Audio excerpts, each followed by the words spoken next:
Bismillahirrahmanirrahim.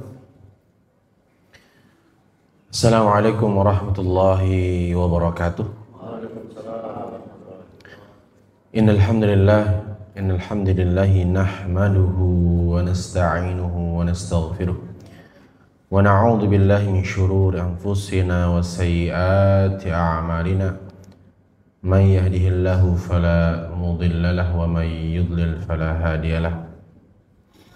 Asyhadu an la ilaha illallah wahdahu la syarika lah wa asyhadu anna Muhammadan abduhu wa rasuluh la nabiyya wa la rasula ba'dah. Bersyukur kepada Allah Subhanahu wa taala dengan mengucap alhamdulillah atas segala curahan nikmat yang khususnya nikmat iman dan Islam yang Allah berikan kepada kita.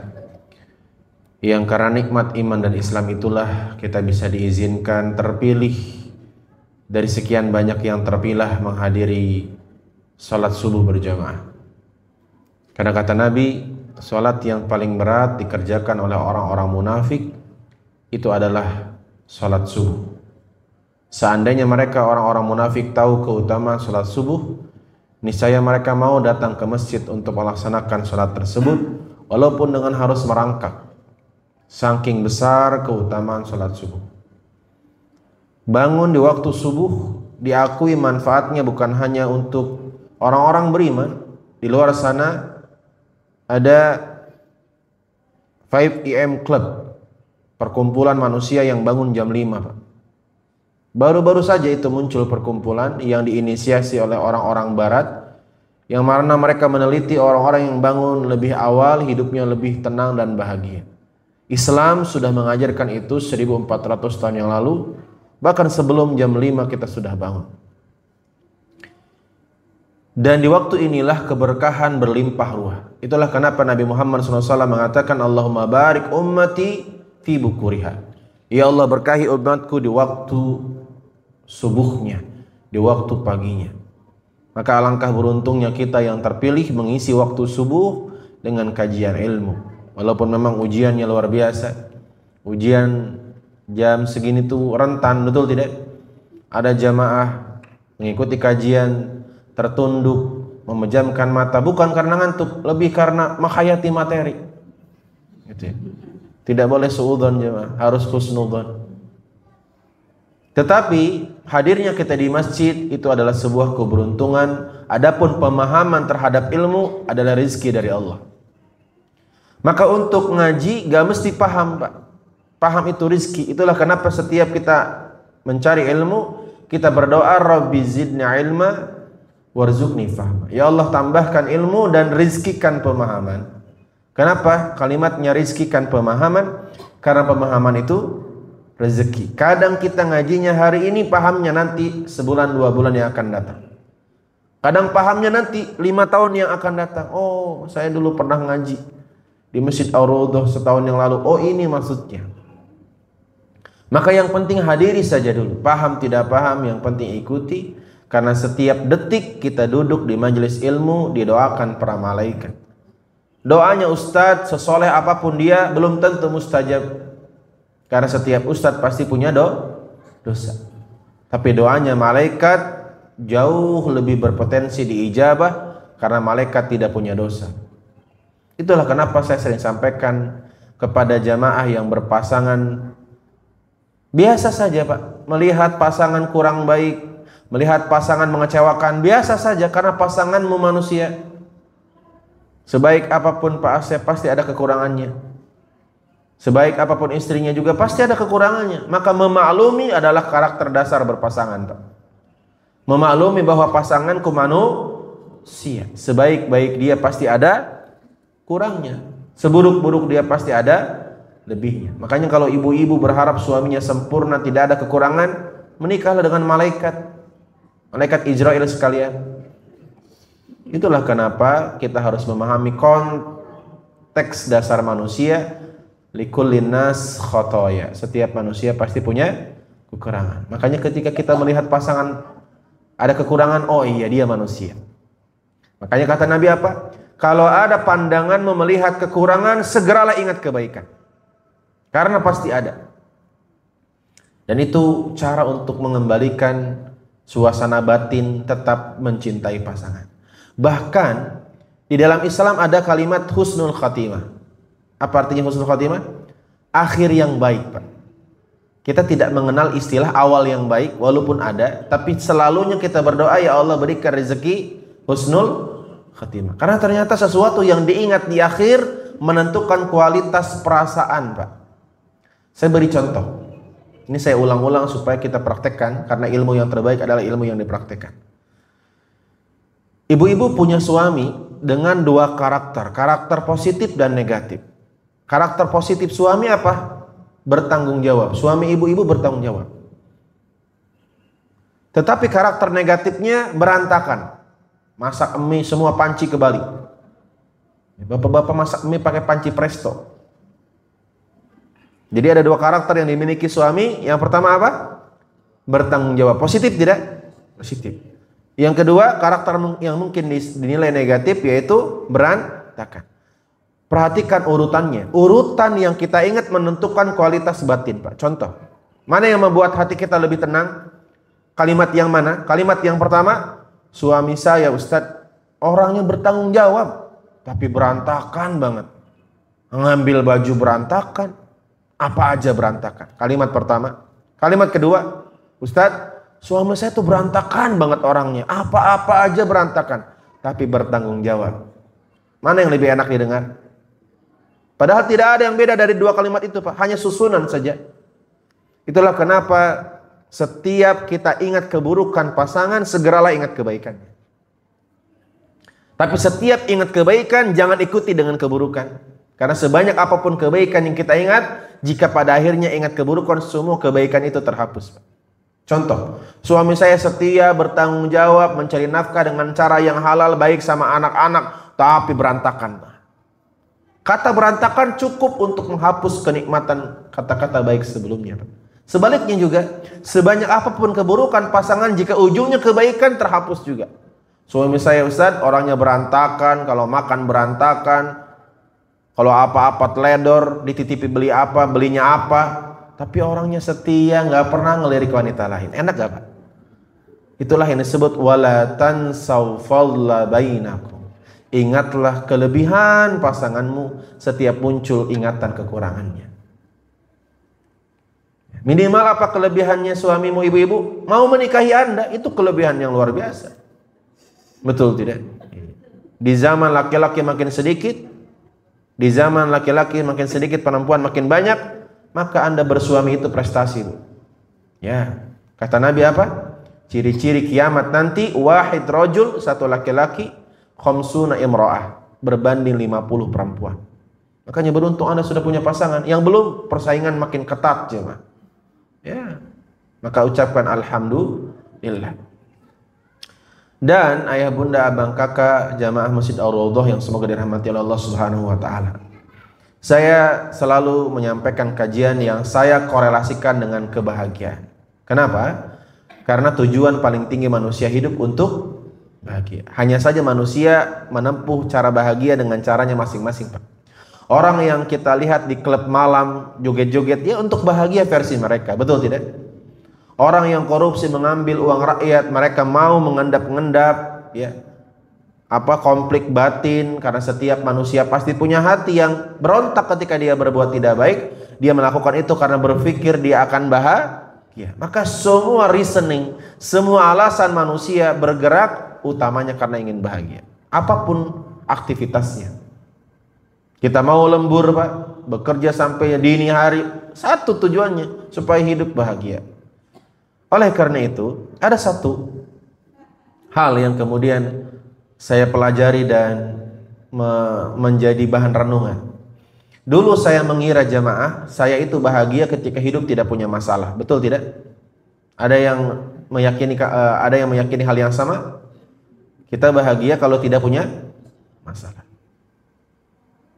Tetapi hal itu kemudian terbantah dengan satu peristiwa. Itulah kenapa jamaah, setiap kisah hidup kita pasti ada pelajaran. Ma khalaqta hadza batila, kata Allah, tidak ada ciptaan Allah yang sia-sia, termasuk semua peristiwa. Saya punya analogi cerita yang semoga dari analogi ini ayah bunda bisa mengambil pelajaran. Waktu kecil jemaah, saya pernah tinggal di Karawang. Itulah kenapa walaupun saya aslinya Jawa Tengah, khususnya dari Brebes, tapi lidah saya tidak ada medok-medoknya. Karena biasanya orang-orang Pantura terkenal dengan dialek yang khas. Tapi karena saya cukup lama tinggal di Karawang, Jawa Barat, lidah saya lebih ke Sunda-Sundaan. Ada yang unik ketika saya tinggal di Karawang. Saya tinggal di Karawang di rumah nenek saya. Rumah nenek saya itu agak unik karena toilet atau WC-nya berpisah dengan rumahnya, Pak. Ibu bapak pernah menemukan rumah seperti itu nggak? Rumah ke belakang baru toilet dan pisah bangunannya, Pak. Pernah ya? Tergambar ya? Dan ternyata orang tua kita dulu tuh hebat. Mereka jarang ngaji tapi amalannya tuh banyak yang sesuai sunnah Rasul, Pak. Ternyata setelah saya belajar, bangunan seperti itulah sebenarnya bangunan yang sesuai sunnah Rasul. Karena sebaik-baiknya toilet adalah jauh dari tempat tidur sebenarnya. Kenapa? Toilet itu tempat berkumpulnya jin jahat yang laki-laki dan jin jahat yang perempuan. Jin jahat laki-laki namanya khaba'ith, jin perempuan jahat namanya khubuth. Itulah kenapa setiap ibu bapak masuk toilet, khususnya bapak-bapak nih, bapak-bapak kalau masuk toilet apa doanya, Pak? Bismika Allahumma ahya. Pantasan lama sekali di toilet. Tidak ada suaranya, ternyata salah baca doanya. Apa doanya? Allahumma inni a'udzubika. Kenapa kita membaca kalimat ya Allah aku berlindung dari khubus wal khaba'is? Karena di situ ada, Pak. Kalau tidak ada ngapain berlindung? Betul tidak? Ya. Sehingga dijauhkan. Maka di rumahnya Nabi Muhammad tidak ada toilet. Bukan tidak bisa dibangun, Pak. Bisa dibangun. Masjid Nabawi saja bisa dibangun. Toilet bisa dibangun. Cukup buat galian. Tapi di zaman itu Nabi Muhammad kalau mau ke toilet tetap ke belakang jauh. Dan itu pun diamalkan oleh orang tua kita dulu. Singkat cerita, positifnya banyak. Positifnya jauh dari godaan setan. Tapi negatifnya juga ada, Pak. Apa negatifnya? Negatifnya kalau malam-malam mau ke toilet agak merepotkan. Dan muslim kecil dulu penakut, Pak. Saya tuh dulu penakut. Kenapa? Jadi kalau jam 3 dini hari mau ke toilet itu, dari rumah ke toilet itu gelap. Jadi lampu hanya ada di rumah dan di toilet, sepanjang jalan tidak ada lampu. Dan di situ banyak pepohonan, ada rambutan, nangka, dan memang kebun, Pak. Kenapa saya waktu kecil penakut? Efek tontonan, Pak. Waktu itu hiburannya layar tancap. Mengalami ya jemaah ya? Dia disebut dengan misbar. Kenapa disebut misbar? Geribis bubar. Dan waktu saya kecil filmnya yang viral 2, Berry Prima sama Susana. Waktu itu saya tidak boleh nonton Berry Prima karena tontonan orang dewasa, sehingga tidak ada pilihan kecuali saya menonton apa? Susana. Sehingga kemudian terbawa ke alam bawah sadar menjadikan diri saya penakut. Jam 3 dini hari saya bangun untuk kencing. Karena saya tidak berani, saya bangunkan ibu saya. Bu, mau kencing. Ya sudah, sana ke toilet. Takut. Kenapa takut? 2 hal yang saya kira membuat saya khawatir, takut, gelisah. Yang pertama, dari rumah ke toilet gelap. Yang pertama apa? Gelap. Yang kedua, di belakang rumah banyak pohon besar, Pak. Saya udah ngebayangin aja dari pohon ke pohon ada yang terbang. Nah, inilah pentingnya menjaga tontonan ke anak, Pak. Tontonan menjadi tuntunan, Pak. Tontonan yang berulang-ulang akan masuk ke alam bawah sadar. Maka saya gelisah, saya takut, saya tidak tenang, saya tidak bahagia. Karena menurut saya ada 2 penyebabnya. Yang pertama gelap, yang kedua banyak pohon besar. Lantas ketika orang tua saya mendengar kalimat yang saya ucapkan, orang tua saya mengatakan, ya sudah, sini ibu temenin ke toilet. Ketika saya mendengar kalimat itu, apa perasaan saya? Tenang. Takutnya hilang tidak? Hilang. Gelisahnya hilang tidak? Hilang. Padahal gelapnya hilang tidak? Pohon besarnya hilang tidak? Itu membuktikan bahwa penyebab kita takut, penyebab kita sering gelisah, khawatir bukan gelapnya kehidupan, bukan besarnya masalah, Pak. Tapi apa? Berarti sebenarnya yang membuat saya takut apa? Buktinya gelapnya masih ada, pohon besarnya masih ada, tapi kenapa saya tenang? Karena saya ditemani, Pak. Makanya hari ini salah satu penyakit mental illness yang cukup memperburuk suasana mental adalah loneliness, Pak. Merasa sendirian. Kalau punya masalah ngerasa kayak kita doang yang ngalamin. Makanya loneliness itu menyebabkan seluruh masalah menjadi dramatis. Ya. Gelap itu menakutkan kalau sendirian, betul ya? Kalau bersama orang yang dicintai, romantis namanya. Itulah kenapa ibu bapak saat awal-awal menikah lebih suka gelap apa terang? Jawab jamaah. Dari ketawa Anda sudah saya temukan jawabannya. Jadi gelap belum tentu menakutkan, Pak. Nah, itulah kenapa Rasulullah sallallahu alaihi wasallam itu memberikan keterangan kepada kita. Barang siapa ingin hidupnya tenang di kuburan, nggak mesti terang kuburannya, Pak. Bisa gelap kuburannya. Yang penting satu, ada temannya, Pak. Dan ternyata setiap manusia meninggal dunia diantarkan oleh 3 teman. 3 teman menemani dia. Yang pertama, keluarganya menemani ke kuburan. Betul tidak? Ke kuburan atau ke dalam kubur?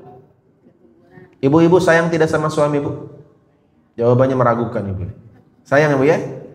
Sayang. Tapi ketika suami meninggal duluan, ibu mau dikubur bersama suami? Tidak ada. Sesayang apapun suami kepada istrinya, tidak ada suami yang mau menemani di liang lahat bersama istrinya. Sesayang apapun anak kepada orang tuanya, tidak ada satupun anak yang mau dikuburkan bersama orang tuanya. Bahkan tidak sedikit di mana orang tuanya meninggal, anaknya tidak mau tidur di rumah itu karena orang tuanya masih ada jenazahnya, Bapak. Karena mungkin menanti anak pertama yang belum pulang dari Kalimantan, terpaksa jenazahnya menginap, itu suasana rumah mencekam. Betul tidak? Ya. Oleh karena itu, 3 hal yang menemani kita kata Nabi. Yang pertama, keluarga. Yang kedua, harta. Diantarkanlah Anda naik mobil, Pak. Motor dibawa anak, mobil dibawa suami. Kemudian yang ketiga, amal. 2, kembali lagi. Semua kembali lagi. Keluarga, sesayang apapun kembali lagi. Harta dikubur atau dibawa balik. Dalam Islam tidak boleh menguburkan harta, Pak. Makanya kalau ada ibu-ibu di sini yang giginya emas, ketika meninggal wajib dicabut, ya. Kenapa? Karena tidak boleh menyia-nyiakan, tidak boleh taydiyul amwal, tidak boleh menyia-nyiakan harta. Dan itu bukan budaya Islam. Makanya keutamaan orang yang punya amal soleh nanti di kuburan ada temannya. Kenapa? Karena ternyata sumber kegelisahan adalah loneliness, merasa sendirian. Jadi ditemani itu menjadi sesuatu yang penting, jemaah. Dan ternyata sebaik-baik amal, ada banyak amalan, tetapi sebaik-baik amal adalah, sebaik-baik amalan yang bisa menemani kita adalah Al-Quran. Bahkan disebutkan dalam hadis riwayat Imam Muslim, Iqra'ul Quran, kata Nabi, bacalah Al-Quran, fa innahu ya'ti yaumal qiyamah, karena Al-Quran akan datang pada hari kiamat, syafi'an li ashabi, untuk memberikan pertolongan kepada temannya, Pak. Lagi-lagi muncul kalimat teman. Karena ternyata banyak orang melupakan satu rezeki, satu nikmat. Orang kalau dikasih uang, mereka bersyukur karena sadar mereka diberikan nikmat. Orang kalau dikasih sehat, mereka bersyukur karena sehat itu nikmat. Tapi tidak banyak di antara kita yang sadar sepenuhnya bahwa teman yang baik juga nikmat, jemaah. Makanya kalau kita punya teman yang saling mengingatkan kebaikan, menegur ketika berbuat salah, genggam tangannya, itu rezeki yang besar, jemaah. Bahkan dari sekian banyak syafaat, ada satu syafaat yang bisa kita dapatkan dari teman, Pak. Disebutkan dalam hadis yang sahih, ada seseorang yang diizinkan oleh Allah masuk surga. Kemudian orang ini dengan bahagia menerima tawaran Allah. Tentu semua orang ingin masuk surga. Tapi orang ini kemudian sebelum masuk surga meminta izin kepada Allah, ya Allah, sedari tadi aku mencari-cari sahabat bestiku yang kalau ngaji di Masjid Ar-Raudhah samping kananku, yang catatannya saling melengkapi kita dengan yang lain. Tapi aku tidak melihatnya di surga. Alangkah indahnya surgaku jika bersamanya. Siapa namanya? Disebutkan namanya. Maka Allah Subhanahu wa taala menjelaskan, mohon maaf dia tergelincir dalam niat. Dia ngaji bersamamu, puasa bersamamu, sholat tahajud bersamamu, tetapi ada salah niatnya. Tapi tidak sampai derajat syirik akbar. Ini yang harus kita pahami, jemaah. Ada satu dosa yang wajib kita hindari sejauh-jauhnya, namanya syirik akbar. Karena semua dosa selain syirik akbar bisa diampuni oleh Allah. Semuanya, Pak. Tapi ketika kita meninggal membawa syirik akbar, dijamin masuk neraka.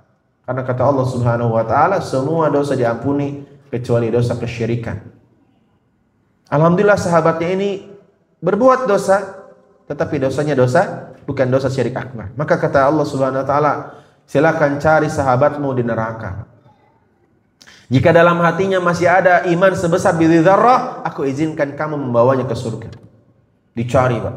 Ketemu. Astagfirullahaladzim, ya Allah, alhamdulillah kamu nyamperin saya di sini. Ibu ngapain di sini, Bu? Iya, saya kemarin ngaji-ngaji biar keren tuh. Sekarang kan ada ngaji biar keren, Pak.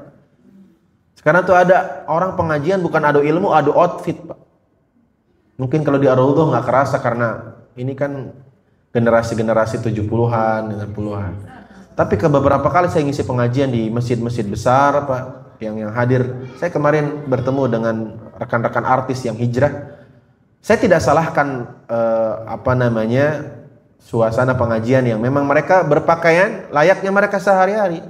Tetapi karena mungkin terbangun suasana di situ ada artis, mereka pengajian tuh ribut dengan outfitnya, Pak. Ya khawatir salah nih niat. Ya, bersyukur di Ar-Raudhah luar biasa karena memang apa yang mau ditonjolkan sudah bukan usianya, betul tidak? Sudah bukan masanya. Maka yang kata Nabi, bacalah Al-Quran karena Al-Quran menjadi syafaat. Salah satu syafaat yang bisa kita dapatkan adalah syafaat dari sahabat, Pak. Masya Allah. Makanya sering saya berkata, jamaah Masjid Ar-Raudhah yang walaupun mungkin hanya sebulan sekali saya mengisi di sini, kira-kira kalau ibu bapak nanti masuk surga tidak melihat saya, apa yang Anda lakukan? Apa yang Anda lakukan? Mencari di neraka, suudzon sekali Anda. Astagfirullahaladzim. Masa jamaahnya masuk surga, saya di neraka? Kalau Anda tidak menemukan saya di surga, berarti surgaku lebih atas dibanding ibu-ibu, bapak-bapak. Begitu, Pak. Karena kita harus sangka baik sama Allah. Dosa kita banyak, tapi rahmat Allah luas. Salah satu bisikan setan yang setan bisikan menjelang orang wafat adalah sangka buruk kepada Allah. Hati-hati jemaah. Kita boleh mengakui dosa, menyesali dosa itu bagus, tapi jangan sampai berputus asa dari rahmat Allah, merasa kita tidak layak mendapatkan rahmat Allah. Apa kata Allah? La tai'asu min rauhillah. Jangan sekali-kali kalian putus asa dari berharap kepada Allah. Dalam hadis yang sahih, inna rahmati taglibu ghadabi. Sesungguhnya rahmatku menutup semua murkaku. Boleh kita merasa berdosa, tapi kita harus tetap yakin Allah memberikan rahmat kepada kita. Jadi boleh kalau ibu bapak tidak menemukan saya di surga, berarti surga ustadznya lebih tinggi. Amin ya rabbal alamin. Itu bukan sombong, itu sangka baik jemaah. Sombong itu meremehkan orang lain. Tapi insya Allah kata para ulama, surga itu bertingkat-tingkat. Ini menunjukkan keadilan Allah, karena kalau surga satu level tidak adil, Pak. Amal orang beda-beda, betul tidak? A'laha, surga yang paling tinggi, huwal firdaus, namanya surga firdaus. Di bawahnya ada Adan, ada Naim, ada Ma'wa dan selanjutnya. Kata para ulama, sebagai bentuk keadilan Allah, orang-orang yang surganya di atas tidak bisa dimasuki oleh penghuni surga di bawah. Jadi penghuni surga di bawah tidak bisa naik ke atas. Tapi penghuni surga di atas bisa naik ke bawah. Jadi insya Allah nanti saya main-main ke bawah, Pak. Tenang saja, nanti saya ceritakan di atas ada apa saja. Amin ya rabbal alamin. Sangka baik jemaah. Dan saya yakin, karena saya berusaha betul untuk setiap hari tidak pernah melewatkan Al-Quran. Ibu bapak, kita bukan polisi, kita bukan aparat negara, tapi kalau kita naik mobil teman kita Kapolri merasa tenang tidak? Merasa tenang tidak? Kalau sebelah kita teman kita Kapolri naik mobil, tenang. Gak mesti kita yang hebat, asal kita punya teman yang hebat, tenang. Nah, tidak ada yang lebih hebat daripada Al-Quran. Maka sebisa mungkin awali hari dengan Al-Quran. Bangun tidur, kata Nabi, setiap kita bangun tidur, lakukan 3 aktivitas yang bisa memutus 3 ikatan setan. Yang pertama, ketika bangun tidur, bersegelarah berzikir kepada Allah dengan membaca doa bangun tidur. Apa bangun tidur doanya? Bismika. Itu kerjaan kita, buat alarm 3. jam 2:30, jam 3, 3:30. Tapi setiap alarm bunyi, baca doanya apa? Bismika Allahumma ya. Itulah kenapa jamaah kita bisa bangun tengah malam, dini hari, sepertiga malam terakhir bukan karena alarm, tapi karena keridhaan dari Allah.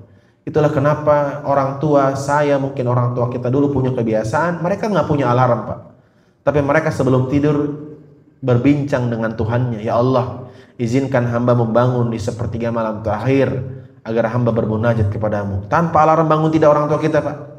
Tidak banyak drama, kita banyak sekali alarmnya. Anehnya lagi kita yang buat alarm, yang bangun orang lain. Yang buatnya malah nggak denger Pak, malah mendolimi orang. Kalaupun kita mau ikhtiar dengan alarm, ngomong dulu sama Allah. Ya Allah, izinkan hamba bangun tengah malam, sepertiga malam terakhir. Ingin rasanya berdialog denganmu. Karena dialog terbaik adalah sepertiga malam terakhir di mana Allah turun ke langit bumi meminta kepada Allah. Dan kenapa ibu bapak, setiap kita bangun tidur membaca doa, habis baca doa kemudian wudu, habis wudu sholat 2 rakaat, kemudian ditutup dengan witir. Sebaik-baiknya penutup adalah witir. Sebelum keluar rumah baca Quran. Kata para ulama, jadikanlah Al-Quran pandangan pertama sebelum kalian melihat alam semesta. Walau kana ayah, walaupun 1 ayat. Jangan keluar rumah sebelum baca Quran. Kenapa? Karena Al-Quran sumber keberkahan. Sekarang saya tanya, dari 12 bulan yang ada, bulan apa yang paling mulia? Dari 12 bulan, kalau saya tanya bulan apa yang paling mulia? Apa? Bulan madu? Bukan. Kenapa jadi bulan madu jawabannya? Bulan apa? Syahrul Ramadan, bulan Ramadan. Kenapa bulan Ramadan menjadi bulan paling mulia? Jawabannya Syahrul Ramadan alladzi unzila fihi al-Qur'an, karena di bulan tersebut diturunkan Al-Qur'an. Pertanyaan kedua, ada berapa malam dalam setahun? 365 hari, berarti 365 malam. Dari sekian banyak malam, malam apa yang paling mulia? Malam apa ibu? Malam pertama. Malam apa? Malam Qadar. Jangan sebut malam Lailatul Qadar, double itu Pak. Kalau sudah malam cukup Qadar, karena Lailah artinya malam. Seperti orang mengatakan, yang saya hormati kepala sekolah SMA 1, itu SMA sudah ada sekolahnya. Mubadir itu kalimat. Makanya kalimat yang benar, yang saya hormati kepala SMA. Kalau ada sekolahnya berarti kepala sekolah. Lanjutkan Pak, jangan disingkat, berarti kepala sekolah menengah atas 1 Depok begitu. Sama juga malam Lailatul Qadar mubadir. Berarti yang benar malam Qadar. Malam kemuliaan. Kenapa malam Qadar atau Lailatul Qadar adalah malam yang paling mulia? Jawabannya, inna anzalnahu fi lailatul qadar. Allah turunkan di malam tersebut Al-Qur'an sebagaimana Allah firmankan di surat Al-Qadar ayat 1. Gara-gara Al-Qur'an, malam Qadar atau Lailatul Qadar menjadi paling mulia. Dari malaikat-malaikat yang kita kenal namanya, malaikat siapa yang paling mulia? Jibril. Kenapa Jibril malaikat paling mulia? Disebut Ruhul Kudus. Kenapa? Biwasitotihi, perantaranya Jibril lah Quran tuh turun. Perantaranya aja dapat keberkahan. Disebutkan di surat An-Nahl surat 16 ayat 102. Yang menjadi dalil Jibril mulia gara-gara jadi perantara Al-Quran. Perantaranya saja mulia Pak.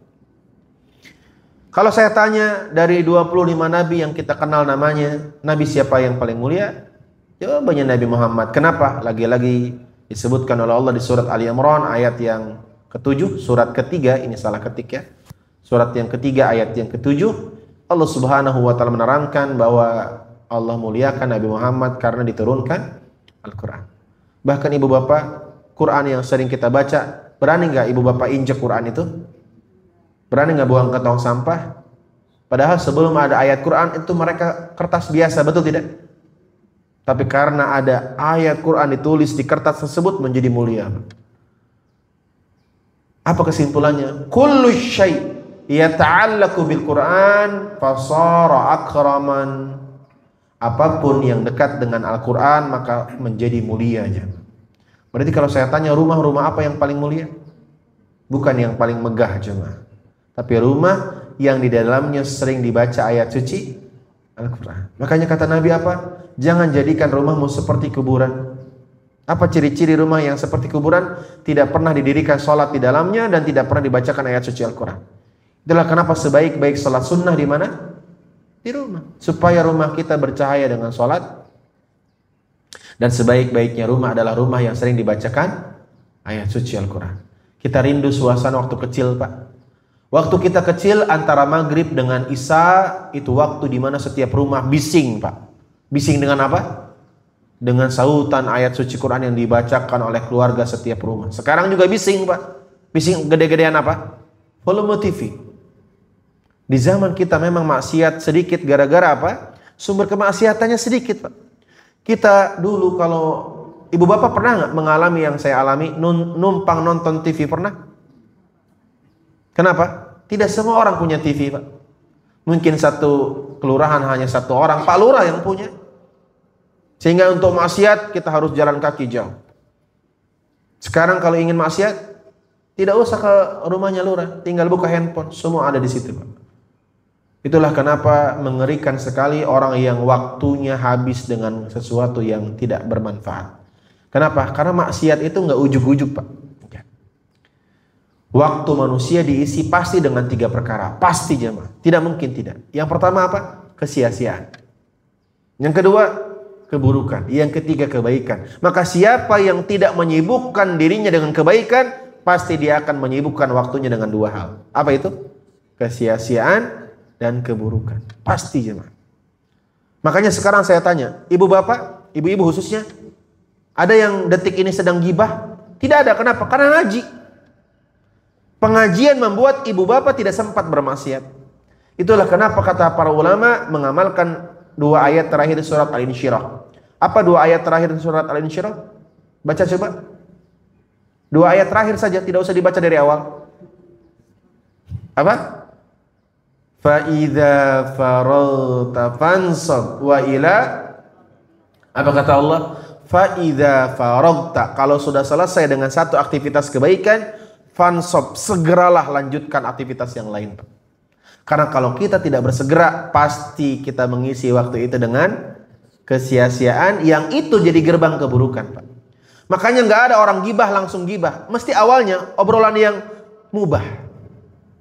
Bu, apa kabar? Sehat? Mubah. Bertanya kabar itu tidak dosa, tidak pahala, tergantung niat. Masak apa hari ini? Ngomongin masakan dosa nggak? Tidak. Masak sayur asam. Ada asamnya? Ada. Udah dengar belum berita Bu RT? Tuh mulai tuh mukadimah tuh. Makanya ciri-ciri muslim yang baik apa kata Nabi? Qul khairan aw liyasmut. Katakan yang baik kalau tidak diam. Kenapa? Karena kalau kita tidak berkata baik, mungkin tidak dosa tapi sia-sia. Dan sia-sia gerbang menuju keburukan. Betul tidak? Iya. Oleh karena itu beruntunglah kita yang mana kita mengisi waktu dengan kebaikan. Minimal dari ba'da subuh sampai 6:30 kita aman dari maksiat. Betul tidak? Kenapa? Karena lagi ngaji, Pak. Tapi setelah 6:30, wallahu alam, maka kita harus melanjutkan apalagi aktivitas yang baik. Imma kebaikan dunia atau kebaikan akhirat, Pak. Jogging, kebaikan dunia. Habis jogging, ayo lanjutin lagi, Pak. Terus, karena kalau nganggur, disitulah setan mengambil alih waktu kita. Itulah kenapa jamaah, saya sering banget berdialog dengan para psikolog, sering bertukar pikiran, dan ternyata overthinking, ibu bapak tahu istilah overthinking ya? Pikiran yang berulang-ulang. Sebenarnya yang salah dari overthinking bukan thinkingnya, Pak, tapi overnya. Thinking itu adalah sesuatu yang baik. Berpikir itu perintah agama, makanya 13 kali kurang lebih Allah menutup ayatnya dengan afala ta'qilun. Apakah kalian tidak berpikir? Itu sebagai teguran agar kita berpikir.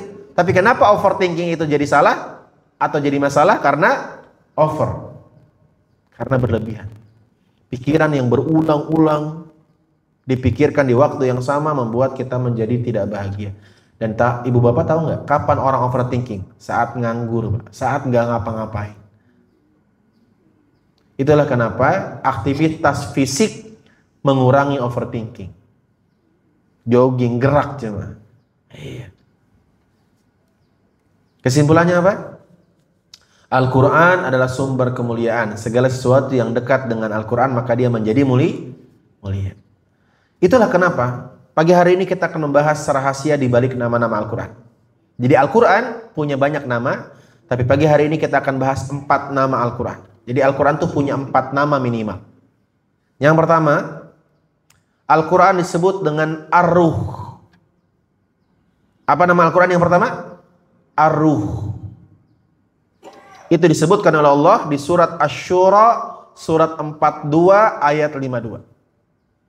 Allah sebut Al-Quran dengan Ar-Ruh. Inilah Al-Quran, inilah kitab suci yang Allah turunkan, dan dialah Ar-Ruh. Maka Ar-Ruh adalah nama lain dari Al-Quran. Walaupun mungkin ini tidak familiar ya. Misalnya bapak-bapak bertanya kepada istrinya, "Mama, mau ngapain? Mau baca apa? Baca Ar-Ruh." Agak asing didengar, betul tidak? Padahal Ar-Ruh itu nama lain dari Al-Quran. Yang kedua, Al-Quran punya nama An-Nur. Ini tidak asing. Karena banyak sekali Al-Quran judulnya An-Nur, betul tidak? Dan nama Al-Quran disebut An-Nur diabadikan di surat An-Nisa, surat keempat ayat 174. Disebutkan di surat An-Nisa, surat keempat ayat 174 bahwa Al-Quran disebut oleh Allah dengan An-Nur. Nanti kita bahas kenapa Allah memberi nama Al-Quran dengan nama-nama ini. Yang ketiga, Al-Quran juga disebut Asy-Syifa. Ini juga mungkin agak tidak asing, karena mulai beberapa cetakan Quran diberi judul Asy-Syifa. Diabadikan di surat Al-Isra, surat 17 ayat 82, di mana Allah menyebut Al-Quran di surat tersebut dengan kata Asy-Syifa. Dan yang terakhir, Al-Quran juga disebut Ar-Rahmah. Apa? Ar-Rahmah. Dan itu diabadikan oleh Allah di surat Yunus, surat ke-10 ayat 57. Minimal setelah pengajian ini kita tahu nama Al-Quran ada 4. Apa saja yang pertama? Ar-Ruh. Yang kedua? An-Nur. Yang ketiga? Asy-Syifa. Yang keempat? Ar-Rahmah. Coba diulangi tanpa melihat. Yang bisa jawab boleh pulang. Apa yang pertama? An-Nur. Yang kedua? Yang pertama Ar-Ruh. Yang kedua? An-Nur. Yang ketiga? Asy-Syifa. Yang keempat? Nah, kalau suami istrinya ngaji enak, Pak. Kata si suami, "Sayang, udah baca An-Nur belum?" "Udah." Kalau ayah udah baca Ar-Rahmah belum? "Udah." Tuh. Itu kalau suami istri ngaji enak, nyambung. Itulah pentingnya menyamakan frekuensi agar komunikasi berjalan lancar. Coba kalau yang ngaji cuman istrinya doang. Ayah udah baca Asy-Syifa belum?" "Apa sih Asy-Syifa?" Malah marah, betul tidak? Itulah kenapa saya berdoa semoga semua yang hadir bisa mengajak pasangannya. Amin ya rabbal alamin. Tapi biasanya memang yang duluan hijrah perempuannya. Handphone saya penuh dengan curhatan ibu-ibu yang menggelisahkan suaminya. Karena ternyata ada fenomena semakin perempuan hijrah semakin gelisah. Kenapa begitu? Karena ekspektasinya naik, Pak. Dulu sebelum perempuan hijrah melihat suami tidak sholat biasa saja, karena dia juga tidak sholat, Pak. Kemudian perempuan ini hijrah, dia sholat. Lihat suaminya tidak sholat, gelisah tidak? Kenapa gelisah? Karena dia sudah bertumbuh, Pak. Semakin dalam hijrahnya perempuan ini, lihat suaminya sholat 5 waktu tapi tidak ba'diyah qobliyah, tetap gelisah. Lihat suaminya habis sholat wajib langsung main handphone, astagfirullahaladzim, tidak sesuai sunnah. Begitu katanya. Betul, Pak, fenomenanya begitu. Maka ada anomali. Kenapa kok makin ngaji makin gelisah perempuan? Karena ada tujuan ngaji yang kurang tepat. Saya selalu sampaikan di pengajian ibu-ibu, "Bu, kalau Anda ingin tenang dengan pengajian, maka pastikan satu hal. Tujuan ibu-ibu ngaji harus satu, memperbaiki diri, bukan menuntut orang lain lebih baik lagi." Itu, Pak. Jadi tujuan pengajian apa? Muslihun nafsi, memperbaiki diri. Semakin kita ngaji nuntut orang lain, makin gelisah, Pak. Kenapa? Semakin kita tinggi ilmunya, semakin tahu kesalahan orang, betul tidak? Kalau kita tidak belajar ilmu tahsin, Pak, ilmu tahsin, kalau imamnya bacaannya salah-salah, kita nggak gelisah, Pak. Karena kita nggak tahu juga. Betul tidak? Tapi ketika kita mulai ngaji, Pak, mulai tahu tentang hukum-hukum tajwid yang benar, mulai tahu tentang makharijul huruf wa sifatuha, salat tuh jadi gelisah, Pak. Matnya kurang panjang, haknya kurang hams. Itu, Pak. Kenapa? Karena kita lupa kita ngaji untuk memperbaiki diri dan mendoakan orang lain lebih baik lagi. Bukan mengharapkan, tapi apa? Mendoakan. Beda tidak? Kalau mengharapkan, puncak harapan kita sama orang itu. Kalau mendoakan, puncak harapan kita kepada Allah. Itu, Pak. Jadi semakin ibu-ibu ngaji, semakin sering mendoakan suaminya. Bukan semakin berharap kepada suaminya. Begitu. Kita bahas kenapa Al-Quran diberi nama ini. Kita bahas yang pertama. Kenapa Al-Quran diberi nama oleh Allah dengan Ar-Ruh? Tahu Ruh? Ruh sudah menjadi bahasa Indonesia, Pak. Sudah diserap ke bahasa Indonesia. Apa itu Ruh? Roh. Manusia disebut manusia karena masih ada ruhnya. Kalau manusia tidak ada ruhnya disebut apa? Jenazah. Disebut jenazah. Bahkan sehebat apapun Anda, setinggi apapun gelarnya, kalau sudah meninggal tidak disebut namamu. Saya datang ke rumah Anda, mungkin Anda seorang profesor, karena Anda sudah meninggal, apa yang saya katakan? Di mana jenazahnya? Tidak saya katakan di mana profesor, tidak ada, Pak. Di mana jenazahnya? Maka apa yang membuat manusia mulia? Ruh, Pak. Bapak-bapak sayang sama istri karena istrinya masih punya apa? Coba tidak ada ruhnya, mana mau dipeluk? Betul tidak? Maka kenapa Al-Quran disebut ruh? Kata para ulama, karena manusia tanpa Al-Quran seperti bangkai, Pak. Manusia yang hidup tanpa Al-Quran seperti zombie, hidup tanpa nyawa. Makanya nyawanya manusia. Apa yang membedakan manusia dengan makhluk yang lain? Al-Quran. Makanya setiap makhluk itu punya sumber kemuliaan. Contoh, sapi. Sapi itu mulianya daging, Pak. Semakin banyak dagingnya semakin mahal. Burung perkutut kemuliaannya suara. Kecil dagingnya, tapi indah suaranya mahal. Burung perkutut tidak dinilai dengan dagingnya. Betul tidak? Nah, manusia tidak dinilai dengan dagingnya karena manusia bukan sapi. Manusia tidak dinilai dengan suaranya karena manusia bukan perkutut. Lantas manusia mulia dari mana? Dari seberapa dekat dia dengan Al-Quran. Semakin jauh dia dengan Al-Quran, semakin hilang kemuliaannya. Yang kedua, kenapa Al-Quran disebut An-Nur?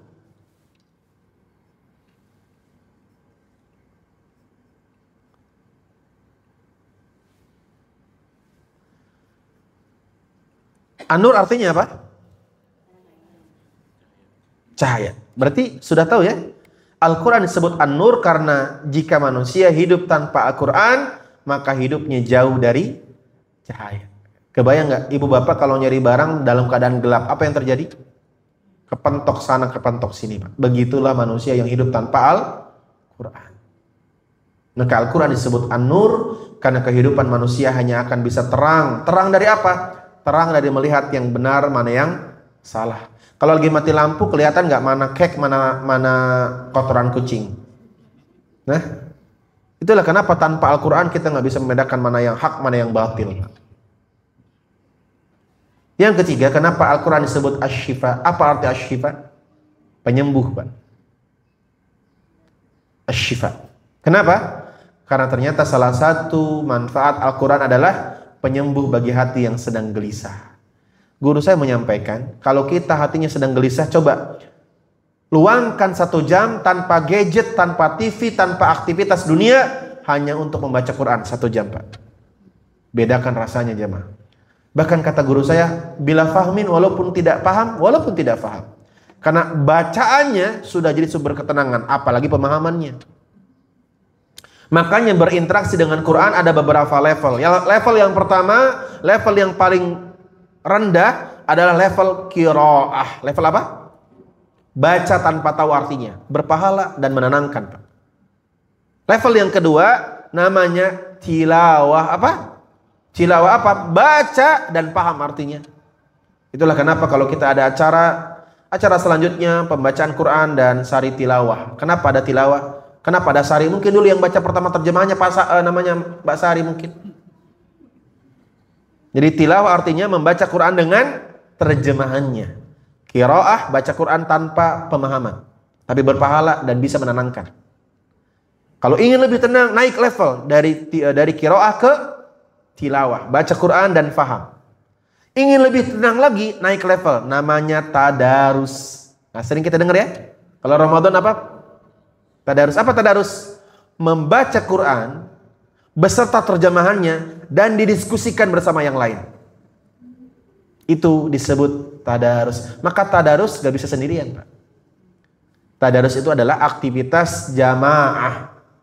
Tadarus artinya deres.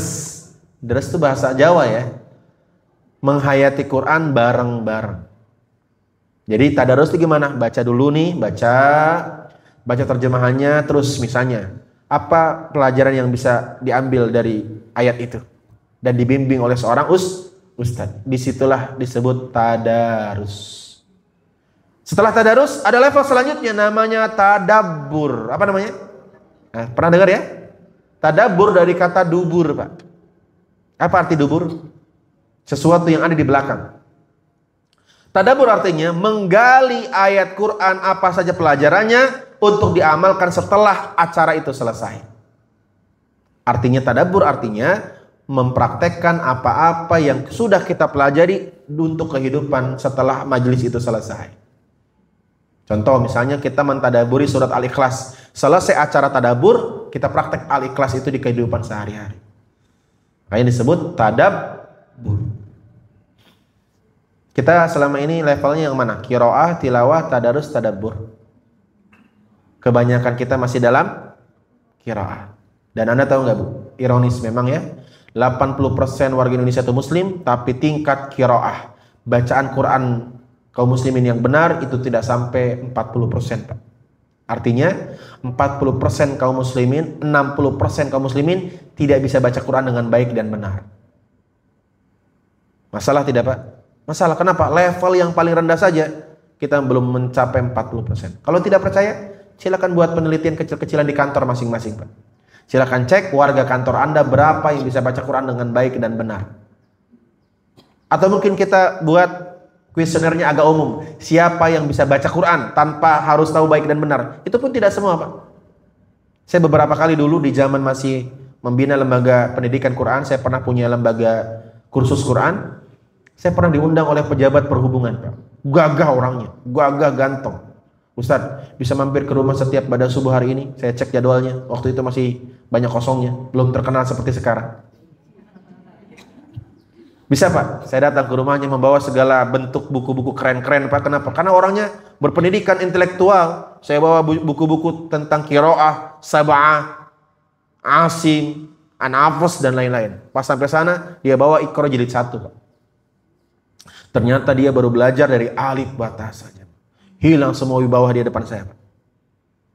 Jadi ternyata masih banyak kaum muslimin yang mereka pendidikan dunia tinggi tapi belajar Qurannya masih dari alif batasa, dan saya bersyukur beliau mau memperbaiki diri di sisa usia beliau, dan beliau sekarang sudah pensiun, sudah hilang kemuliaan dunianya tapi bertambah kemuliaan akhiratnya. Maka tidak ada kata terlambat. Semoga di Ar-Raudhah juga ada kajian tahsin, Pak.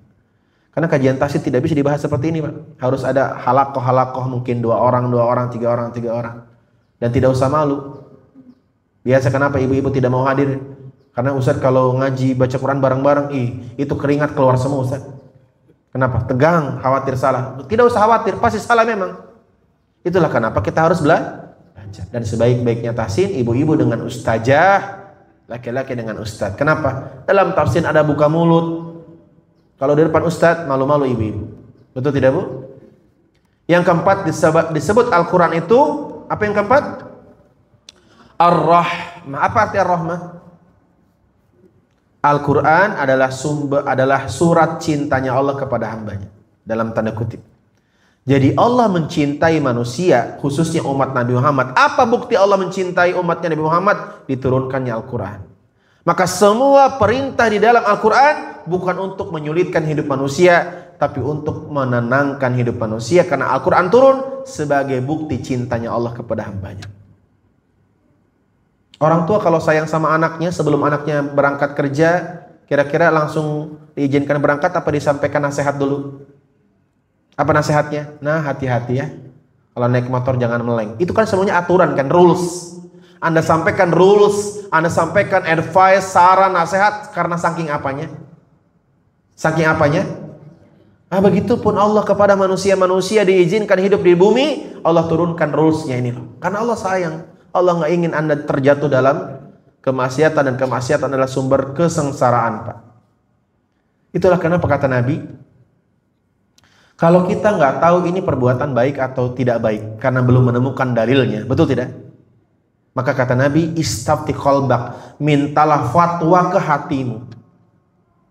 Maksudnya, karena ternyata hati manusia itu punya sensitivitas. Kalau kita melakukan sesuatu yang buruk, mesti bergemuruh hati kita, Pak. Apa ciri-ciri keburukan? 2. 1, wakarihta ayyatoli alaihin nas, kamu tidak suka manusia melihat kamu tidak suka melihat manusia melihat aktivitas kamu. Jadi kalau ada satu aktivitas yang kalau dilihat manusia kamu tidak suka, itu berarti ciri-ciri aktivitas tidak baik. Yang kedua, ciri-ciri aktivitas itu tidak baik ketika dilaksanakan bergemuruh hati kita, Pak. Dan ada satu nasihat yang keren banget. Ini bagi saya keren banget sebagai solusi yang mana kita minim literasi dalil. Kan tidak semua perkara kita tahu dalilnya, dan ini bisa menjadi hal yang bisa dijadikan pedoman. Apa? Jika kamu tidak ingin meninggal di saat melakukan hal tersebut, jangan lakukan. Apa kalimatnya? Jika kamu tidak ingin meninggal di saat melakukan aktivitas tersebut, maka jangan lakukan. Berarti kamu meyakini aktivitas tersebut bukan aktivitas yang baik. Contoh, ibu-ibu mau nggak meninggal saat lagi marah-marah sama suami? Lagi marah-marah nih, meninggal. Mau nggak, Bu? Kira-kira itu meninggal su'ul khotimah apa husnul khotimah?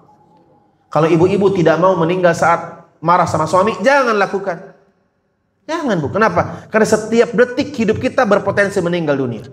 Sekarang itu banyak sekali kasus henti jantung, Pak. Tahu henti jantung? Kalau dalam bahasa orang awam, angin duduk. Banyak sekali peristiwa di mana orang sehat walafiat tiba-tiba meninggal dunia. Maka ibu-ibu bersabarlah, Bu.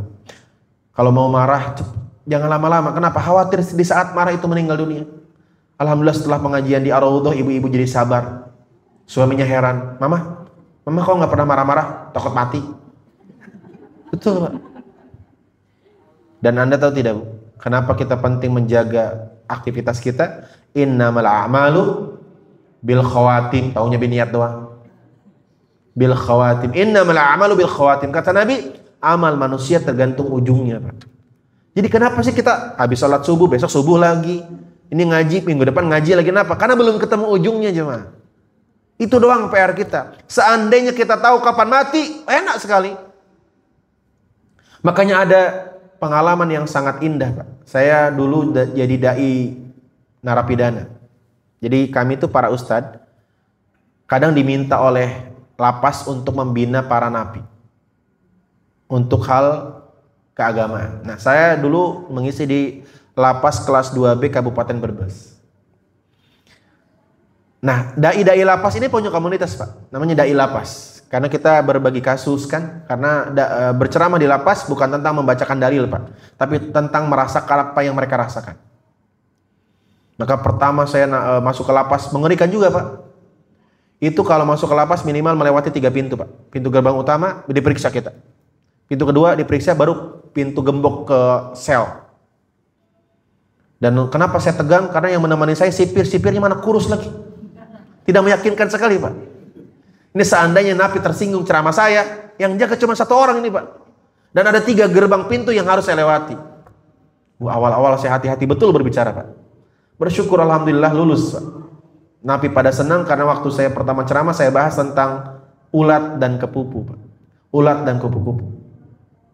Ulat itu menjijikan, tidak ada orang yang suka, betul tidak? Ketika datang ulat, semua menjauh, menghina, dihina ulat, dicemooh ulat. Tapi lihat, ketika ulat mau sabar masuk dalam kepompong, sabar dia tidak bisa keluar dari kepompong, sabar dia tidak bisa ke warteg. Tidak bisa nongkrong dengan teman-teman ulat-ulat yang lain.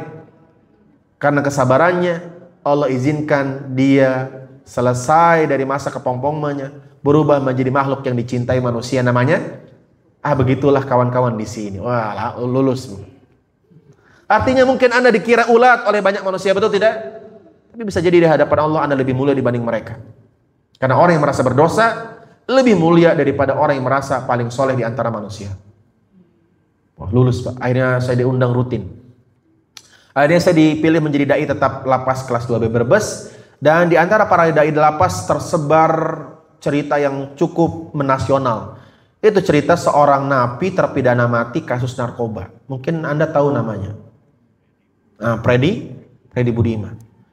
Beliau tidak di lapas saya, tapi di lapas teman saya di Nusa Kambangan, di Cilacap. Terdengar kabar beliau hidupnya berubah drastis, Pak. Memang saya melihat di televisi ketika beliau sidang pertama pakai peci, tapi kan itu biasa ya. Saya tidak terlalu excited begitu, biasa memang itu. Tapi ternyata ada kisah yang cukup menarik dibahas karena kisah ini dikisahkan oleh teman-teman napinya, Pak. Jadi diponis kan Freddy Budiman itu dihukum mati kan. Satu pekan sebelum eksekusi semua manusia melihat Freddy Budiman bak malaikat, Pak. Tidaklah malam berlalu kecuali Freddy Budiman melaluinya dengan tahajud yang begitu khusyuk, Pak. Dia bisa menghatamkan Quran 3 hari sekali. Bahkan mohon maaf jemaah, kisah ini valid karena dikisahkan oleh banyak orang, mutawatir kisahnya. Dan dikisahkan juga di podcastnya Aiman bersama kepala kejaksaan yang memberikan vonis itu. Disahkan ketika eksekusi kan beberapa orang menyaksikan kan. Ada satu peristiwa di mana di hari eksekusi semua terpidana mati diberikan permintaan terakhir, Pak. Tahu nggak permintaan terakhir Freddy Budiman apa? Kira-kira kalau Anda jadi Freddy Budiman, diberikan kesempatan meminta permintaan terakhir, kira-kira minta apa? Mungkin nggak minta nikah lagi? Mungkin nggak kira-kira secara rasional? Mungkin nggak? Makanya orang yang kepikiran nikah lagi, lupa mati dia, Pak. Orang yang ingat mati nggak kepikiran. Makanya Freddy Budiman tidak kepikiran nikah lagi. Kenapa? Karena dia sadar mau apa permintaannya 2, Pak. Mungkin kalau yang mengucapkan kalimat ini seperti Adawiyah, Imam Ibnu Qayyim Al-Jauziyah, Imam Ibnu Taimiyah, Ar-Rumi, saya biasa dengar itu. Tapi kalimat ini muncul di lisannya orang yang hidup sejaman dengan kita. Kalimatnya indah sekali. Ketika ditanya mau minta apa, dia minta 2. 1, dia minta diberikan waktu untuk sholat sunnah 2 rakaat. Permintaan kedua lebih menggemparkan lagi. Tahu nggak permintaan kedua apa? Dia meminta saat dieksekusi mati ditembak tidak usah ditutup matanya. Karena prosedur normalnya semua terpidana mati saat ditembak ditutup matanya. Yang ditutup 2, yang ditembak ditutup, yang menembak ditutup, supaya tidak ada dendam keluarganya nanti. Dan Freddy Budiman meminta agar tidak ditutup. Sebenarnya ditutupnya terpidana mati untuk membuat dia tidak tersiksa, Pak. Supaya dia tidak mati 2 kali. Mati mentalnya. Kebayangan ditodong pistol, Pak, 3 orang. Kenapa 3 orang? Biar dia tidak tahu mana yang beneran menembak, Pak. Makanya eksekutor itu 3 orang. Tapi tidak tiga-tiganya pelurunya masuk. Supaya dia nggak tahu siapa yang beneran nembak. Saking betul-betul terjaga betul supaya habis ini tuh nggak ada denda. Dan Freddy Budiman meminta tidak ditutup matanya. Ditanya, kenapa tidak ditutup? Jawabannya tuh indah banget, Pak. Apa kalimatnya? Bagaimana mungkin aku menutup mataku, sedangkan bukankah kematian adalah gerbang awal bertemu dengan Tuhanku? Dan bukankah orang yang cinta kepada Tuhannya bahagia bertemu dengan Tuhannya? Apa yang membuat aku harus menutup mata jika ini adalah awal kebahagiaan? Dan ternyata, Pak, diizinkan oleh pengadilan, permintaan kedua tidak dikabulkan. Permintaan pertama dikabulkan. Sholat 2 rakaat. Dan semua menyaksikan tidak pernah mereka melihat orang sholat sekhusyuk Freddy Budiman, Pak. Dia sholat seperti di dunia ini hanya ada dia dengan Allah Subhanahu wa Ta'ala. Padahal ramai sekali, Pak, di ruang eksekusi itu. Pertanyaannya, wajar gak Freddy Budiman sholatnya khusyuk? Kenapa? Kenapa? Karena dia tahu itu sholat terakhir kan. Itulah kenapa salah satu kiat khusyuk adalah meyakini bahwa sholat yang kita kerjakan bisa jadi sholat terakhir, Pak. Bukankah setiap orang meninggal di antara dua waktu sholat? Betul tidak? Kalau ada orang meninggal jam 6 pagi, berarti dia sempat sholat subuh, tak sempat sholat duhur. Seandainya dia tahu meninggal jam 6, saya yakin sholat subuh yang khusyuk. Maka setiap kita sholat, bayangkan itu sholat terakhir, Pak. Karena nggak ada yang menjamin kita bisa sholat selanjutnya. Maka predibunuman sholatnya khusyuk banget. Kenapa sholatnya khusyuk? Karena dia tahu dia akan meninggal dunia. Berarti dia tuh punya keberuntungan ya Pak ya. Nah kan kita nggak tahu masalahnya Pak. Apa harus kayak Freddy Budiman dulu gitu? Kan enggak. Cukup satu, yakini kematian bisa datang kapan aja. Jadi kadang-kadang kita tuh kita tuh nggak tahu kapan meninggal, sehingga kita harus hati-hati karena innamal a'malu bil khawatim. Amal tuh yang dilihat ujungnya Pak. Anda maksiat sepanjang hidup 3 jam sebelum meninggal bertobat taubatan nasuha dan baca Quran, pas baca Quran meninggal semua dosa sebelumnya dihapus oleh Allah Subhanahu wa taala. Luar biasa sekali ya. Makanya saya sering sampaikan, maksiat aja Pak. Yang penting 3 jam sebelum meninggal bertobat. Masalahnya nggak tahu kita kapan meninggal. Dan semakin kesini meninggal itu semakin tidak ada tandanya Pak. Orang tua kita dulu kalau meninggal ada tandanya, sakit dulu, betul tidak? Orang dulu jarang meninggal mendadak. Mesti ada alamat-alamatnya. Apa alamatnya? Rambut memutih. Sekarang banyak yang rambutnya hitam sudah meninggal. Banyak sekali Pak. Bahkan kasus-kasus henti jantung itu makin marak, betul tidak? Ternyata setelah diteliti efek makanan Pak. Makanan dan kurangnya aktivitas. Orang tua dulu makanannya natural, from nature, dari alam, dan aktivitasnya banyak. Sehingga kualitas jantungnya sehat. Sekarang kita tidak banyak gerak tapi banyak apa? Banyak makan. Dari rumah ke sini naik motor.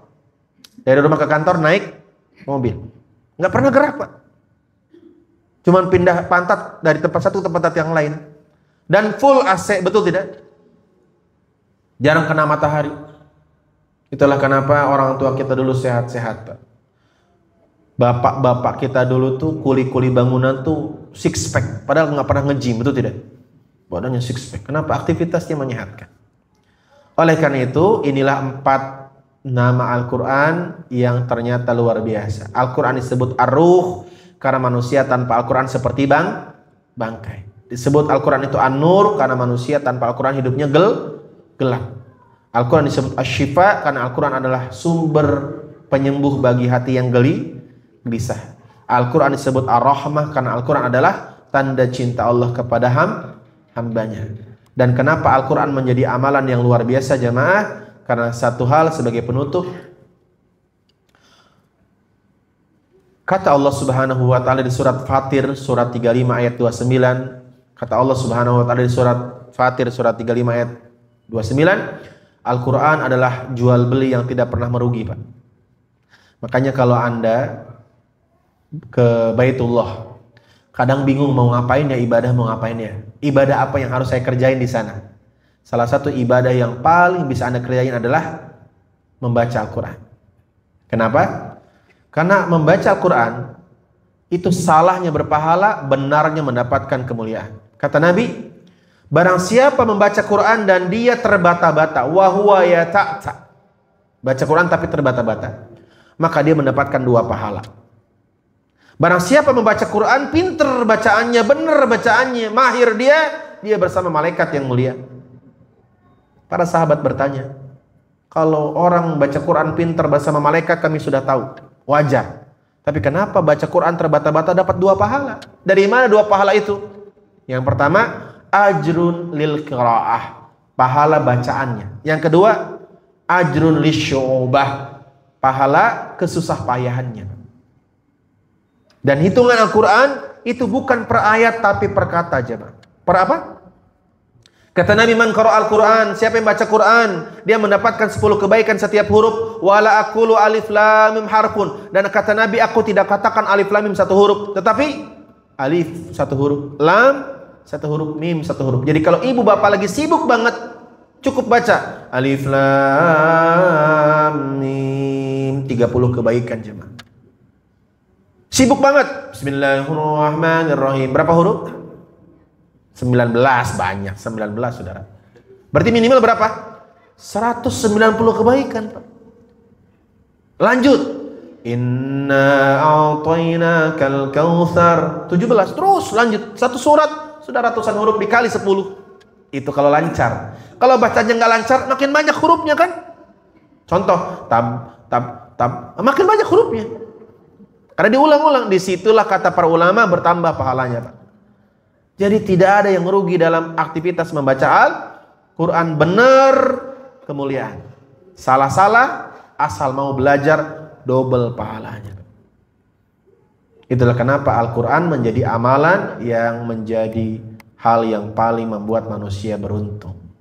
Bahkan kata Nabi apa? Manusia terbaik adalah yang paling sering membaca Quran dan mengajarkannya. Ya, pertanyaannya, lihat coba gambar di sini. Mana yang lebih sering kita pegang jemaah? Hah? Ustaz, jangan suudon. Saya baca Qurannya lewat. Oh begitu memang, Masya Allah. Ya. Ini kawan-kawan. Makanya sekarang tuh ada aplikasi di handphone, yang aplikasinya itu membuat Anda kalau mau buka aplikasi yang lain harus baca dulu satu ayat. Jadi handphonenya tuh terkunci oleh aplikasi. Setiap Anda buka yang muncul satu ayat. Kalau Anda nggak baca nggak bisa buka aktivitas selanjutnya. Cuman memang bisa di skip, Pak. Itu masalah lagi, Pak. Sudah canggih aktivitas ini, di skipnya pun, Pak. Jadi aplikasi itu tuh keren. Jadi setiap ibu buka handphone, yang muncul bukan pola, yang muncul ayat Quran yang berkelanjutan, Pak. Jadi Anda baca, kemudian Anda swipe up, buka kemudian aplikasi yang lain. Tapi kan handphone nggak tahu Anda baca apa enggak, masalah. Jadi sebenarnya aplikasi secanggih apapun tetap niat yang paling menentukan. Makanya minimal banget ayah bunda, ini kalau boleh saya saran, jadikanlah Quran sebagai pembuka dan penutup. Bangun tidur, baca Quran. Mau tidur, baca Quran. Walau kana ayat, walaupun satu ayat. Itu saja. Semoga dengan itu Allah izinkan kita meninggal bersama Al-Quran. Kata Imam Bukhari, al-insanu tamutu kama ta'ish. Al-insanu yamut kama ya'ish. Manusia akan meninggal sebagaimana dia biasa hidup. Jadi jangan berharap meninggal pegang Quran. Kalau kebanyakan megang apa? Kalau mayoritas kita pegang handphone, maka meninggal pegang handphone, nggak mungkin megang Quran. Makanya siapa yang lisannya dipenuhi dengan zikir meninggal saat berzikir. Ibu-ibu dilihat oleh suaminya habis tahajud tertunduk, Pak. Di pangkuannya Quran, suaminya bilang, alhamdulillah ya Allah, istriku solihah meninggal husnul khotimah, dikarenanya meninggal padahal ketiduran. Berharap sekali sepertinya suaminya istrinya meninggal, ternyata belum meninggal. Jadi artinya kawan-kawan, kalaupun kita, saya sih tidak terlalu optimis ya. Saya tidak terlalu muluk-muluk, Pak. Saya tidak berharap Anda lebih sering pegang Quran dibanding handphone, karena saya yakin urusan Anda banyak di handphone, dan saya yakin juga urusannya baik insya Allah. Betul tidak? Saya cuma berharap satu hal saja, jadikan Quran sebagai pembuka dan penutup saja. Karena kalau saya bilang, ibu bapak mari lebih sering pegang Quran daripada handphone, kayaknya saya tidak yakin, Pak. Betul tidak? Dari wajah-wajah Anda kurang meyakinkan. Kecuali pensiunan, saya bisa itu agak-agak make sense lah kalau pensiunan, betul tidak? Nah, maka saya meminta satu hal saja, jadikan Quran sebagai pembuka dan penutup. Walau kana ayat, walaupun satu ayat. Bisa kira-kira? Bangun tidur, alif lam mim, tutup aktivitas. Mau tidur, dzalikal kitabul la raiba fihi hudal lil muttaqin, aktivitas. Itulah kenapa kata Nabi, sesungguhnya amal yang paling dicintai oleh Allah yang sedikit tapi istiqomah. Kenapa kalimatnya sedikit? Karena Allah tahu kualitas iman kita, Pak. Biasanya yang banyak hanya bertahan 1 hari 2 hari. Di sini siapa yang mantan odoj, one day one juice? Mantan, kenapa mantan? Dulu jarang orang bisa istiqomah one day one juice. Jarang. Kenapa? Berat cuma. Makanya saya tidak muluk-muluk, lebih sering pegang handphone, lebih sering pegang Quran daripada handphone. Terlalu apa ya? Terlalu wacana itu, Pak.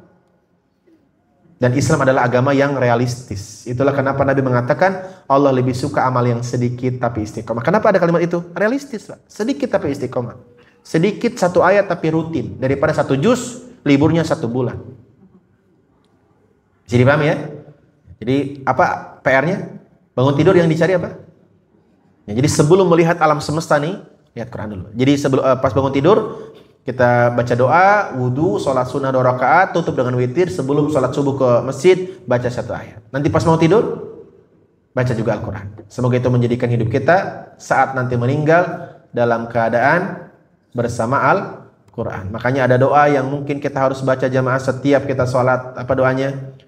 Doa yang sering kali tertulis di Al-Quran. Kalau ibu bapak amati, biasanya cetakan-cetakan Quran lama ada doa ini.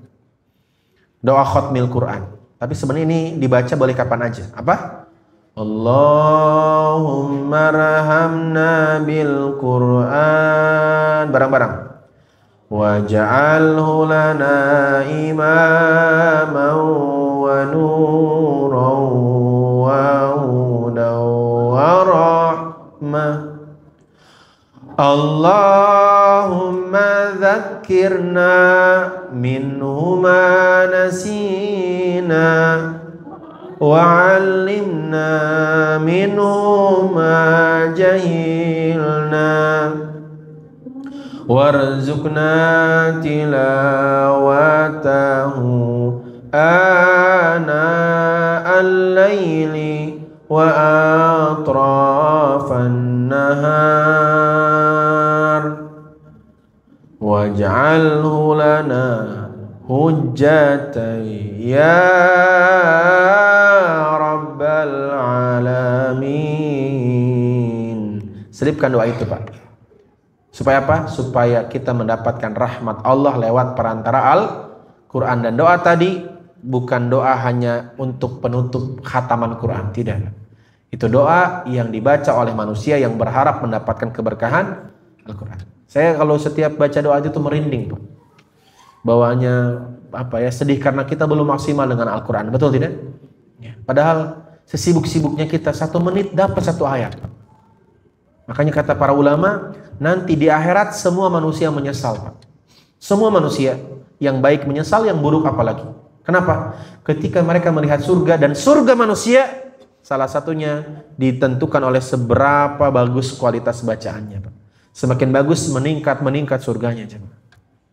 Masya Allah. Semoga jamaah Raudhah termasuk jamaah yang istiqomah membaca Al-Quran, minimal mengawali hari dengan Al-Quran, menutup hari dengan Al-Quran. Barakallahu fikum. Hadza min wallahu a'lam bissawab. Subhana rabbika rabbil izzati amma yasifun wa salamun alal mursalin. Subhanakallahumma wa bihamdika asyhadu an la ilaha illa anta astaghfiruka wa atubu ilaik. Tsumma assalamu alaikum warahmatullahi wabarakatuh. Kita sama-sama berbagi senantiasa. Boleh 1 atau 2 pertanyaan? Boleh 1 mungkin. 1, silakan ibu-ibu.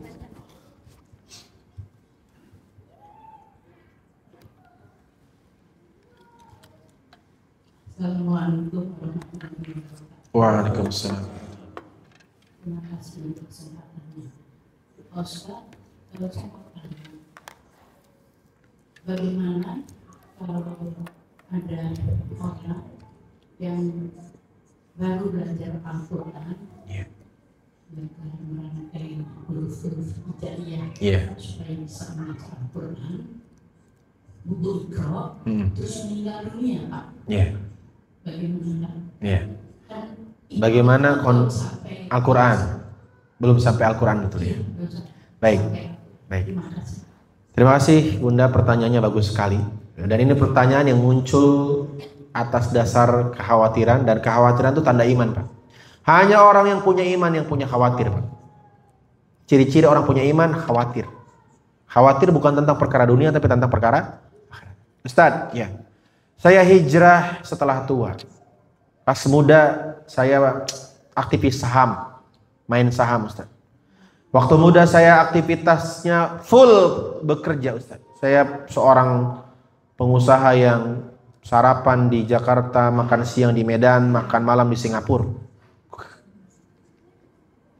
Tapi setelah tua saya baru hijrah dan saya belajar Iqra. Dan sepertinya progresnya lambat sekali, Ustaz. Itulah kenapa kata para ulama, belajar di waktu muda seperti mengukir di atas batu. Kuat hafalannya. Sedangkan belajar di waktu tua seperti mengukir di atas, tidak berbekas. Ibu-ibu kalau ngafalin Quran, surat An-Naba 1-5 hafal, besok ayat 6-10 hafal, 1-5 hilang. Betul tidak? Maka bagaimana? Ini pertanyaan bagus dan Islam sudah punya jawabannya. Allah Subhanahu wa taala menilai niat seseorang dan menghargai prosesnya, Pak. Makanya kalau ada orang meninggal saat baca Iqra tapi berniat ingin melanjutkan sampai Quran, maka niatnya tercatat. Itulah kenapa setiap kita beramal harus punya niat yang lebih tinggi. Contoh, ibu-ibu, bapak-bapak menghafal surat An-Naba juz 30. Niatnya 30 juz, Pak. Kalaupun meninggal baru hafal 7 ayat surat An-Naba, Allah catat niatnya 30 juz. Tapi niatnya itu ada dua. Ada niat yang sekedar pura-pura, ada niat yang beneran pengen. Dilihatnya dari mana? Dari ikhtiar yang dia lakukan.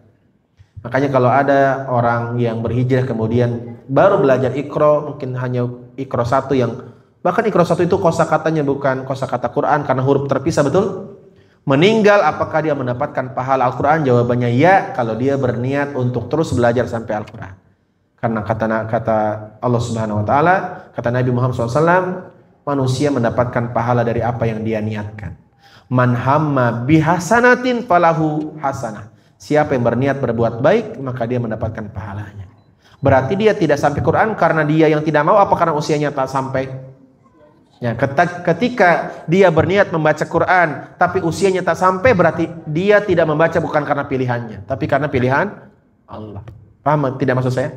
Contoh lagi, ibu bapak kalau bisa setiap mau tidur niat tahajud, niat witir, ternyata tidak terbangun. Dan memang nggak terbangun sampai adzan subuh, dapat pahalanya. Tapi kalau begini, bangun tapi tidur lagi nggak dapat pahala, Pak. Itu memang kita niat tidur. Tapi kadang kan di kondisi di mana kita sangat lelah mencari nafkah, tapi kita pengen, Pak, dan ternyata benar-benar nggak bangun, dapat pahalanya. Itulah indahnya Islam. Tetapi Islam memberlakukan hukum niat hanya untuk kebaikan. Luar biasanya Allah ya. Untuk kesalahan, kemaksiatan tidak dicatat sampai dilakukan. Jadi kalau kebaikan, pahalanya tercatat walaupun baru niat. Tapi untuk keburukan tidak, Pak. Contoh, ibu-ibu sudah ada pikiran, sepi sekali perumahan. Nanti kalau ada tukang sayur saya mau beli sekalian ngerumping, ngegibah. Baru niat belum tercatat. Melangkah dia dari rumah ke tukang sayur belum tercatat. Ketemu dia tukang sayur belum tercatat sampai dia gibah. Baru tercatat, itu pun cuma 1, Pak. Kalau kebaikan berniat muncul niat dapat pahala 1. Dikerjakan dapat pahala minimal 10 kali lipat. Masya Allah ya. Makanya orang yang beriman itu memahami bahwa sebanyak apapun dosa kita jangan pernah putus asa, karena innal hasanat yudhibnas sayyi'at. Kebaikan yang kita lakukan bisa menghapus kesalahan. Jadi harapannya yang kita sedang belajar, tentu masih banyak hal yang kurang dari kita, betul tidak? Salat kita masih jauh dari khusyuk, betul tidak? Bukan cuma tentang bacaan Quran, salat pondasi ibadah kita masih bermasalah, betul? Semoga kapan-kapan kita bahas tentang bab khusus secara khusus. Karena memang sholat khusyuk masih jadi PR banyak orang. Di sini banyak, masih ada nggak yang kalau sholat kepikiran macam-macam ada? Ada yang ibu-ibu kalau sholat mikirin masakan? Allahu Akbar, masak apa ya? Mana bapak-bapak lagi di rumah, lagi libur kerja? Allahu Akbar, kayaknya di kulkas ada ayam deh. Enaknya apa ya, diapain tuh ayam? Sambil Allah, kayaknya dikecapin enak. 1 menu selesai saat sholat. Watilkal masalah, dan itu masalah jemaah. Kenapa sholat adalah ibadah yang pertama kali dihisab. Mungkin ke depan saya punya 2 materi, Pak. Saya kemana-mana membahas 2 materi. Yang pertama tentang kebahagiaan. Jadi saya pengen banget semua kajian tuh dikorelasikan dengan kebahagiaan, biar orang tuh paham. Ngaji itu sumber kebahagiaan. Kenapa? Orang tuh, Pak, mau dia jauh-jauh datang ke tempat manapun karena pengen bahagia kan? Dia tidak tahu aja, ngaji itu pun bahagia, Pak. Yang kedua tentang sholat. Ya mungkin nanti kita selang-seling ya. Mungkin minggu depan kalau ada jadwal lagi mungkin kita bahas salat. Mungkin kita mulai dari definisi khusyuk, karena masih banyak yang mendefinisikan khusyuk dengan definisi yang salah. Kebanyakan manusia menganggap khusyuk itu tenang. Bagaimana mungkin khusyuk itu tenang sedangkan salat itu isinya gerakan, Pak? Makanya kalau khusyuk hanya didefinisikan tenang, maka Nabi salatnya tidak khusyuk. Karena Nabi pernah salat sambil menggendong cucunya, Pak. Nabi sering salat dalam keadaan menggendong Hasan dan Husain. Tapi tidak hilang khusyuknya. Karena definisi khusyuk bukan hanya semata-mata tenang. Berarti bisa nggak orang sholat khusyuk sambil gendong bayi? Bisa. Makanya definisi khusyuk itu apa? Nah, ini insya Allah kita bahas. Semoga usianya panjang. Semoga Allah berikan umur. Walaupun ya kematian tidak ada yang tahu ya. Bisa jamaah dulu meninggal saya terakhiran bisa. Atau saya terakhiran jamaah duluan juga bisa. Atau saya duluan jamaah lebih dulu juga bisa. Tapi kalau dipikir-pikir sepertinya saya harus agak lama hidupnya karena materinya belum selesai. Ya lebih mudah mengganti jamaah apa mengganti pemateri? Jamaah ya. Tapi semoga kita semuanya hidup panjang umur, amin ya rabbal alamin. Itu barangkali. Wassalamualaikum warahmatullahi wabarakatuh.